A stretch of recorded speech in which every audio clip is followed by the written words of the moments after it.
নমস্কার, সবাই কেমন আছেন? আবারও একটা মিষ্টি সকালে শুভেচ্ছা রইল সবার জন্য। এখন বাজে সকাল ৯টা, আর এদিকে ছেলেকে স্কুলের জন্য রেডি করে দিলাম। আর ওদিকে বরমশাই রেডি হচ্ছেন ডিউটি বেরোবে বলে। আজ সকাল থেকে মাথাটা আমার প্রচণ্ড পরিমাণে যন্ত্রণা হচ্ছে, কিছুই ভালো লাগছে না। তাই বরমশাইকে বললাম, তুমি তো ডিউটি বেরোচ্ছ, তাহলে একটু ছেলেকে স্কুলে পৌঁছে দেবে। তারপরে যদি না তোমার সময় হয়, না হয় আমি ওকে স্কুল থেকে নিয়ে চলে আসবো। এদিকে ছেলেকেও বললাম যে বেটু, আজ না হয় পাপার সঙ্গে তুই স্কুল চলে যা, আমার শরীরটা ভালো লাগছে না, তারপর না হয় আমি তোকে স্কুল থেকে নিয়ে আসবো। ছেলেও শুনে কি বলেছে জানেন তো, তোমার শরীর ভালো লাগছে না, আমি পাপার সঙ্গে স্কুলে যাই, তুমি ওষুধটা খেয়ে নিও।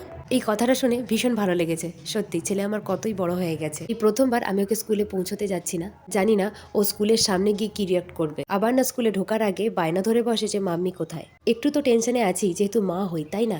যাই হোক, কিছুক্ষণ পরে না হয় বর্মশাইকে ফোন করে জিজ্ঞেস করে নেব। দাঁড়ান, আপনাদের আগে না আমাদের এই বাগানের কিছু গোলাপ ফুল দেখাই। সাদা কালারের গোলাপ ফুলটা তো দেখেছেন, এই দেখুন এটা লাল কালারের গোলাপ ফুল, কত সুন্দর ফুটেছে তাই না? ভারী মিষ্টি লাগছে দেখতে তাই না? চলুন, ছেলেও স্কুলে পৌঁছে গেছে, বরমশাইও ডিউটি চলে গেছে, এবারে আমিও সংসারের কাজে নেমে পড়ি। দাঁড়ান, তার আগে একটু গান চালিয়ে নিই, তাহলে সমস্ত কাজের একটা ফুল এনার্জি পেয়ে যাব। তাড়াতাড়ি রান্নাবান্নাগুলো সেরে সমস্ত কাজকর্মগুলো গুছিয়ে রাখি, যদি আবার ছেলেকে স্কুল থেকে নিতে যেতে হয়। আজ তেমন কিছুই রান্নাবান্না করছি না, শরীরটা সত্যি একদমই ভালো লাগছে না। বানাচ্ছি ডাল, বাঁধাকপির ভাজা, ডিম ভাজা, উচ্ছে ভাজা আর একটু বেগুন পোড়া। বরমশাই সকালে বাজারে গিয়ে অনেক সবজি নিয়ে এসেছে। চলুন এই রান্নার ফাঁকে একটু সবজিগুলো সুন্দরভাবে গুছিয়ে নিই। জানেন তো, এই রান্না করতে করতে না ছেলেকে ভীষণ পরিমাণে মিস করছিলাম। এখন যদি ছেলে বাড়িতে থাকতো না, তাহলে হয়তো এই রান্না করতে করতে কতবার যে ছেলেকে কোলে নিতে হতো তার কোনো ঠিক থাকতো না। কতবার যে ছেলে আমার কাছে এসে বলতো যে মা আমি এই মশলাটা দিয়ে দিই, মা আমি এটা খাবো, মা এটা করব, কতবার যে বলতো তার কোনো ঠিক থাকতো না। এই স্কুল চলে যাওয়ার 1-1.5 ঘন্টা আমার রুমটা যে কতটা পরিমাণে ফাঁকা লাগে সেটা একমাত্র আমি বুঝতে পারি। যাই হোক, চলুন এখন বসিয়েছি উচ্ছে ভাজা, আর এই উচ্ছে ভাজা হতে তো একটু টাইম লাগেই।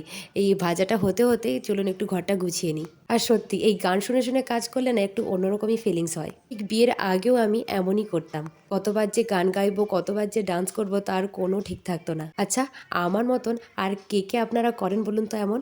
আমাকে তো ভীষণ ভালো লাগে এই গান শুনে শুনে কাজ করতে করতে ডান্স করা।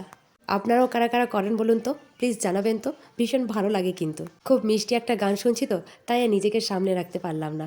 যাই হোক, চলুন, সারাদিন তো এই নাচ গান করলে তো আর চলবে না। ওইদিকে আবার বরমশাইয়ের ফোনও চলে এসেছে, ছেলে নাকি খুব সুন্দরভাবে স্কুলের ভেতরে চলে গিয়েছে। তবে হ্যাঁ, বরমশাই আর ছেলেকে স্কুল থেকে নিয়ে আসতে পারবে না, বরমশাইয়ের ফিরতে একটু লেট হবে, তাই আমাকেই যেতে হবে স্কুল থেকে ছেলেকে নিয়ে আসতে। তাহলে আর কি, চলুন তাহলে। এদিকে রান্নাবান্নাটাও কমপ্লিট হয়ে গেছে, সুন্দরভাবে কিচেনটা একটু পরিষ্কার করে নিই, সমস্ত কাজকর্ম গুছিয়ে নিজেও একটু রেডি হয়ে যাই একটু ছেলেকে নিয়ে আসতে। আর কি, শরীর যতই খারাপ থাকুক না কেন, এই সমস্ত ছোটোখাটো টুকিটাকি কাজ তো মেয়েদেরকে করতেই হবে, তাই না?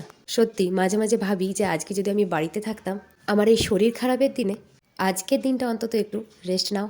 যাই হোক, অত শত ভেবে তো আর কাজ হয় না। চলুন তাহলে ছেলেকে এবারে নিয়ে আসি। আর দেখেছেন তো বাইরে প্রচন্ড পরিমাণে রোদ উঠেছে, বেশিক্ষণ বাইরে থাকাই যাচ্ছে না। ছেলেকে নিয়ে বাড়ি চলে এসেছি, ছেলেরও খাওয়া দাওয়া হয়ে গেছে আর আমাদেরও খাওয়া দাওয়া হয়ে গেছে। এবারে ছেলেকে একটু ঘুম পাড়িয়ে দেবো। চলুন তাহলে আজকের ভিডিওটাও এই পর্যন্তই। সবাই ভালো থাকবেন, সুস্থ থাকবেন, অবশ্যই সাবধানে থাকবেন। আর ভিডিওটা কেমন লেগেছে অবশ্যই জানাবেন। দেখা হচ্ছে অন্য কোনো ভিডিওতে। আজকের মতন টাটা।